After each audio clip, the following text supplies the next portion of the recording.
দেখছেন কলকাতা টিভি সংবাদ। সারাদিন নিয়ে আপনাদের সঙ্গে রয়েছে ভাস্বতী। আর শুরুতে অবশ্যই নজর রাখতেই হচ্ছে উত্তরবঙ্গের দিকে, কারণ আজ উত্তরবঙ্গ থাকছে নজরে।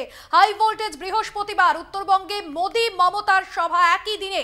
কোচবিহারে নরেন্দ্র মোদী মমতার সভার কয়েক ঘন্টার ব্যবধানে কোচবিহারের দুই জায়গায় সভা করবেন একদিকে মুখ্যমন্ত্রী মমতা বন্দ্যোপাধ্যায়, অন্যদিকে প্রধানমন্ত্রী নরেন্দ্র মোদী। কোচবিহারে নিশীথ প্রামাণিকের হয়ে প্রচার করবেন প্রধানমন্ত্রী নরেন্দ্র মোদী। অন্যদিকে কোচবিহারের মাথাভাঙায় ঠিক 30 কিলোমিটার দূরে মুখ্যমন্ত্রীর সভা রয়েছে।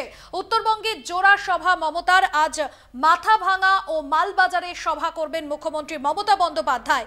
নজরে উত্তরবঙ্গ। একদিনে প্রচার ময়দানে ঝড় তুলতে চলেছেন প্রধানমন্ত্রী নরেন্দ্র মোদী ও তৃণমূল সুপ্রিমো মমতা বন্দ্যোপাধ্যায়। কোচবিহারে মাত্র 30 কিলোমিটার ব্যবধানে সভা রয়েছে তাদের। গত মার্চেই উত্তরবঙ্গে শিলিগুড়িতে সভা করে গিয়েছিলেন প্রধানমন্ত্রী নরেন্দ্র মোদী এবং একেবারে এপ্রিলের শুরুতেই উত্তরবঙ্গে সভা করতে চলেছেন প্রধানমন্ত্রী নরেন্দ্র মোদী এবং একই দিনে সেখান থেকে 30 কিলোমিটার দূরে মুখ্যমন্ত্রী মমতা বন্দ্যোপাধ্যায়ের সভাও রয়েছে। এবং আমরা দেখেছিলাম যে ধূপগুড়ি উপনির্বাচনে জয়ের পর তৃণমূলের কাছে লোকসভা নির্বাচনের জন্য এই আসন যথেষ্টই চ্যালেঞ্জ এবং অভিষেক বন্দ্যোপাধ্যায় তিনিও যেরকম বার্তা দিয়েছিলেন যে তৃণমূলের কাছে এই আসন জেতা প্রেস্টিজ ফাইট। তাই আজ এই বৃহস্পতিবারে উত্তরবঙ্গ থেকে একই দিনে দুই দলের সুপ্রিমো ঠিক কি বার্তা দেন সেদিকেই নজর রয়েছে রাজনৈতিক মহলের। উত্তরবঙ্গে মোদী মমতার সভা এবং আর কয়েক ঘন্টার মধ্যেই সভা শুরু হতে চলেছে।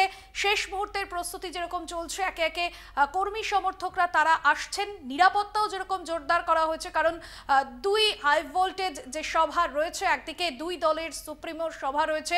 কোচবিহারে নিশীথ প্রামাণিকের হয়ে প্রচার সভা করবেন প্রধানমন্ত্রী নরেন্দ্র মোদী। অন্যদিকে আজ মালবাজারেও সভা রয়েছে মুখ্যমন্ত্রীর। নজরে উত্তরবঙ্গ। 19 এপ্রিল প্রথম দফার ভোট রয়েছে এবং আমরা জানি যে প্রাকৃতিক দুর্যোগের পরিস্থিতি খতিয়ে দেখতে উত্তরবঙ্গে রয়েছে এই মুহূর্তে মুখ্যমন্ত্রী মমতা বন্দ্যোপাধ্যায়। রবিউল হোসেন রয়েছেন আমাদের সঙ্গে ফোন লাইনে। রবিউল, উত্তরবঙ্গ নজরে এবং এর আগেও আমরা দেখেছিলাম যে মার্চে শিলিগুড়িতে জনসভা করে গিয়েছিলেন মোদী। আজকেই হাই ভোল্টেজ সভা, আর কয়েক ঘন্টার অপেক্ষা। প্রস্তুতি এই মুহূর্তে কোন পর্যায়ে দাঁড়িয়ে? রাজ্যের মুখ্যমন্ত্রী মমতা বন্দ্যোপাধ্যায় তাদের দলীয় প্রার্থী অর্থাৎ তৃণমূল কংগ্রেসের প্রার্থী জগদীশ বসুনিয়ার সমর্থনে মাথাভাঙা বিধানসভায় নির্বাচনী জনসভা করবেন। ঠিক অপর দিকে কিন্তু একেবারেই কোচবিহার রাসমেলা ময়দানে কিন্তু বিজেপির প্রার্থী কেন্দ্রীয় স্বরাষ্ট্র প্রতিমন্ত্রী নিশীথ প্রামাণিকের সমর্থনে বিকেল 4টায় কিন্তু সভা করবেন দেশের প্রধানমন্ত্রী নরেন্দ্র মোদী। এই মুহূর্তে আমরা রয়েছি মাথাভাঙার একেবারেই গুমানীঘাট উচ্চ বিদ্যালয় প্রাঙ্গণে। এখানে কিন্তু চলছে শেষ মুহূর্তের প্রস্তুতি। একেবারেই কিন্তু সমস্ত মঞ্চের কাজ এবং যা কিছু রয়েছে সব দলীয় পর্যায়ের কাজ যে সমস্ত সব সমাপ্ত হয়েছে। ইতিমধ্যে কিন্তু মুখ্যমন্ত্রী নিরাপত্তার কথা চিন্তা করে একেবারে একাধিক পুলিশ আধিকারিক এবং বিপুল সংখ্যক পুলিশ কর্মী তারা কিন্তু মোতায়েন রয়েছে এবং তারা সমস্ত বিষয়টি দেখছেন। এবং ঠিক মঞ্চের পাশেই কিন্তু তৈরি হয়েছে হেলিপ্যাড, সেখান থেকে মুখ্যমন্ত্রী চলে এসেছেন। সেই হেলিপ্যাডে কিন্তু পর্যাপ্ত নজরদারি চালানো হচ্ছে, বারবার কিন্তু সেই নজরদারি এবং সমগ্র গুমানীহাট যে এলাকা রয়েছে সেই এলাকায় কিন্তু নজরদারি অনেকাংশে বাড়ানো হয়েছে। তৃণমূল কংগ্রেস তরফ থেকে দাবি করা হচ্ছে বিকেল দুপুর 1টা নাগাদ কিন্তু মুখ্যমন্ত্রী মঞ্চে উঠবেন এবং মঞ্চে উঠে কিন্তু তাদের দলীয় প্রার্থীর উদ্দেশ্যে কিন্তু কি বার্তা দেয় এখন কিন্তু সেটাই এখন দেখার। ইতিমধ্যেই কিন্তু বিভিন্ন এলাকার থেকে কর্মীরা আস্তে আস্তে আসতে শুরু করেছেন এবং রাস্তায় কিন্তু বিপুল সংখ্যক কর্মীর ভিড়ও দেখা গেছে। এবং কর্মীদের মধ্যে এই যে মুখ্যমন্ত্রী আজকের থেকে কোচবিহারের যে নির্বাচন রয়েছে সেই নির্বাচনের উদ্দেশ্যে যে জনসভা আজকের থেকে কিন্তু তিনি কার্যত শুরু করলেন। এরপর একাধিক জায়গায় তার কিন্তু জনসভা রয়েছে।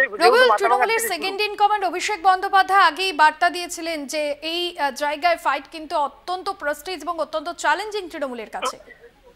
দেখো আমরা যদি কোচবিহার জেলার কথা চিন্তা করি বা সমগ্র উত্তরবঙ্গ, সেখানে কিন্তু তৃণমূল কংগ্রেস বিগত নির্বাচনগুলিতে ভালো ফল করতে পারেনি। বিশেষ করে কোচবিহার আসনে কিন্তু বিগত বিধানসভা নির্বাচন এমনকি লোকসভা নির্বাচনে কিন্তু তৃণমূল কংগ্রেস সুবিধাজনক অবস্থানে যেতে পারেনি এবং এই আসনটি করা হয়েছে।